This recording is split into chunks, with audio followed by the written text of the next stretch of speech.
அனைவருக்கும் வணக்கம். என் பெயர் மு. சுபிக்ஷா.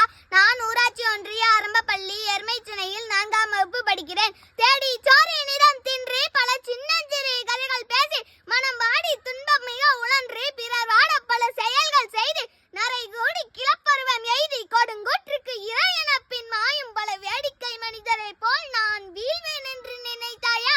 அனைவருக்கும் வணக்கம். சுதந்திர தினத்திற்கும் குடியரசு தினத்திற்கும் உள்ள வேறுபாடுகள் என்னவென்று பார்ப்போமா? நாம் ஆங்கிலேயர்களிடமிருந்து போராடி சுதந்திரம் பெற்ற தினத்தையே சுதந்திர தினமாக கொண்டாடுகிறோம். அந்த நாள் 1947 ஆகஸ்ட் 15. அப்போ குடியரசு தினம் என்றால் என்ன?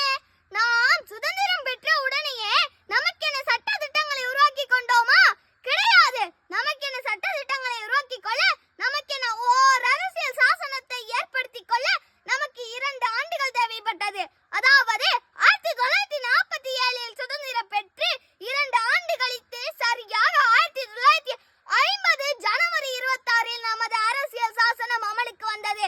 அந்த நாளான ஜனவரி 26 நாம் குடியரசு தினமாக கொண்டாடுகிறோம். நமது நாட்டு மக்களின் தலைவர் யார்? நமது பிரதமர். எனவே சுதந்திர தினத்தன்று டெல்லியில் உள்ள செங்கோட்டையில் பிரதமர் கொடியேற்றுவார். மாநிலங்களில் முதல் அமைச்சர்கள் கொடியேற்றுவார்கள். நமது அரசியல் சாசனத்தின் பாதுகாவலர் யார்? நமது குடியரசுத் தலைவர். எனவே குடியரசு தினத்தன்று டெல்லியில் உள்ள ராஜ வீதி என்னும் இடத்தில் குடியரசுத் தலைவர் கொடியேற்றுவார்.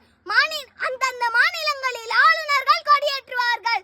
சுதந்திர தினத்தன்று நாம் சுதந்திரம் பெற பாடுபட்ட தலைவர்களின் நினைவுகளை போற்றுவோம். குடியரசு தினத்தன்று நமது இந்தியாவின் இப்போதைய நிலையையும் பலத்தையும் உலகிற்கு எடுத்துச் சொல்லும் வகையில் முப்படைகளின் அணிவகுப்புகள் நடைபெறும். சுதந்திர தினத்தன்று இது போன்ற அணிவகுப்புகள் நடைபெறாது.